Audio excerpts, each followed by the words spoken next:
Patriots, rebels, outlaws, and pirates. The war for freedom is ultimately an economic one. You see, freedom is not about enabling depravity. It is not about sex or music or clothes or pretending to be the opposite sex. Those are distractions. They lie on the surface.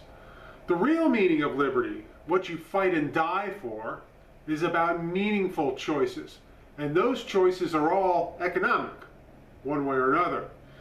It is your freedom to choose your own way in life, which means what you choose to do to make a living. The ability to take your gifts, your talents, and your hard work as far as you desire.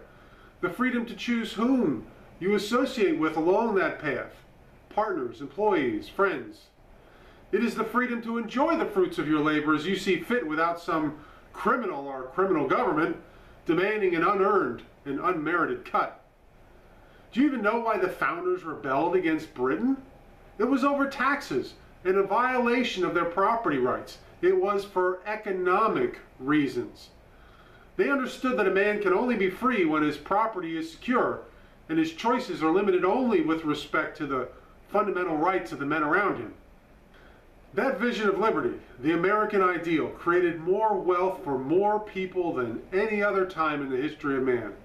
America was not a place of lords and serfs, but of self-made men and women of all races and creeds, a place of upward mobility, each generation living better than the one before, each man and woman living only by their imagination and hard work.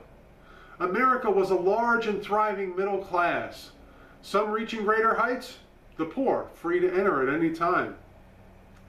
That America is gone. It disappeared some time ago, although the myth persists. It must persist, for that is how they keep us from revolting for what they have done to us. Who are they? The political class, the elites, the ultra-wealthy, the globalists, the ones who benefit from all the looting, from the crises they manufacture. They are the ones who desire total control through the Great Reset, combining communist ideology with radical environmentalism and the transhumanist agenda, the supposed globalist agenda used to be relegated to the realm of conspiracy theories. But no longer. It's all out in the open. It's advertised. It's being pushed by big tech and media. The ones at the top get the next level to acquiesce to their wishes, the politicians, the big corporations, the media in Hollywood, who benefit socially and economically, as well as receiving protection.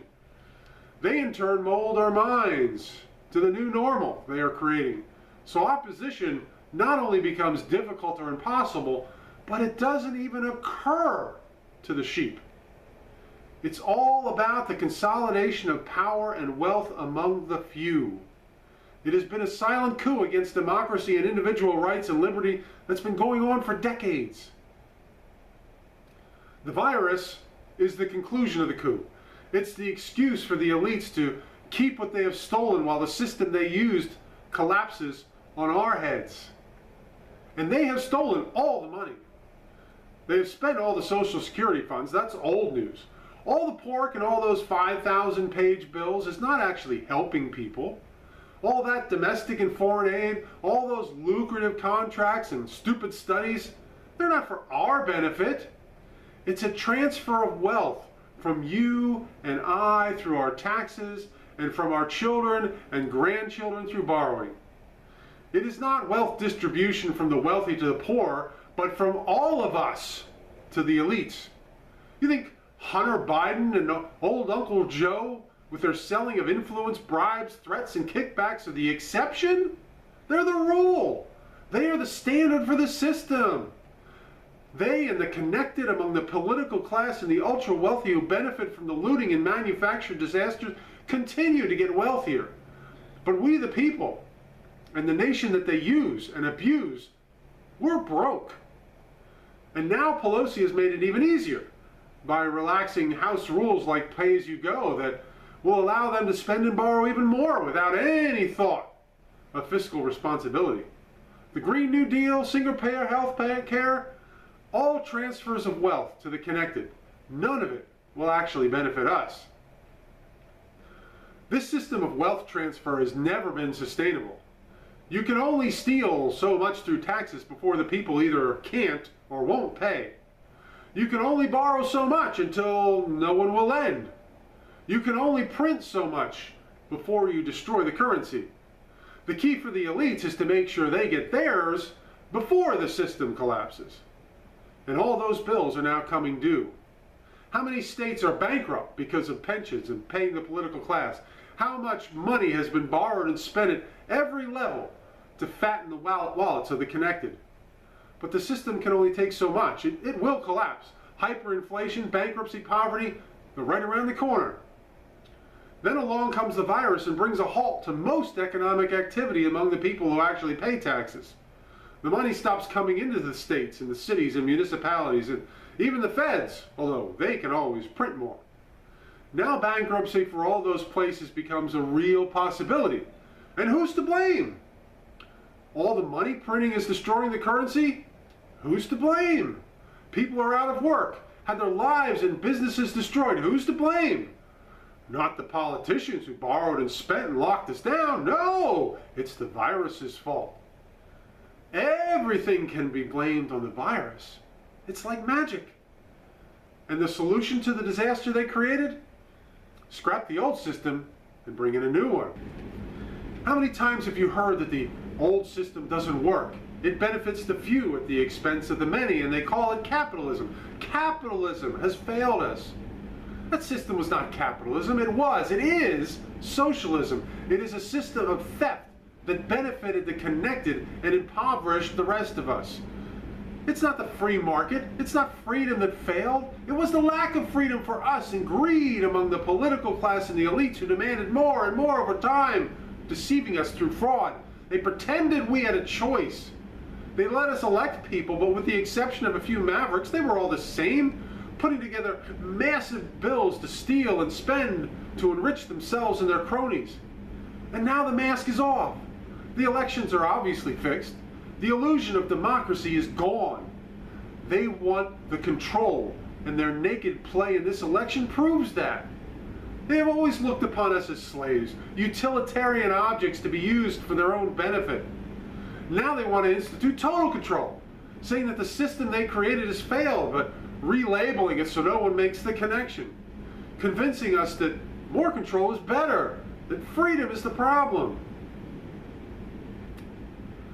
The lockdowns, the media assault on Trump and his supporters, it's all designed to destroy opposition to this tyranny. It is a concerted effort to destroy the middle class, not just to make more government dependence, but to eliminate them as a political force. The middle class and their money, they support populists like Trump. Never again do they want to see a phenomenon like that.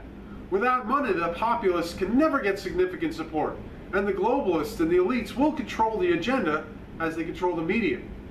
The globalists and elites will choose all the candidates, and the choice will be for bad or worse.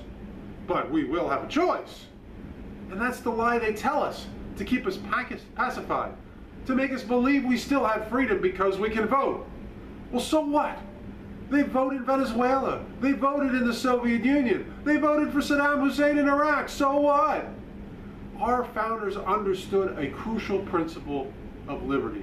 Without economic freedom, there is no political freedom.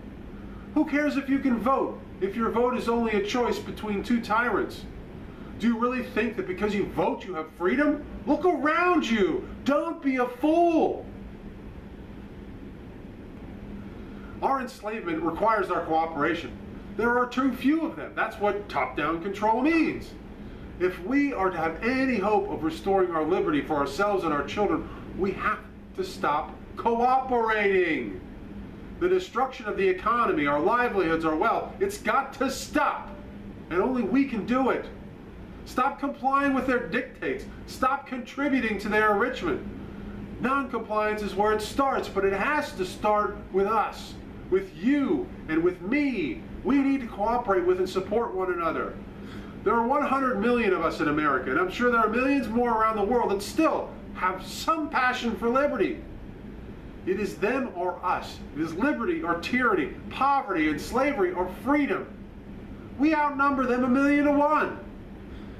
It is only a fight because we have refused to engage. They have no power without our cooperation and compliance. Take it from them, and we will win.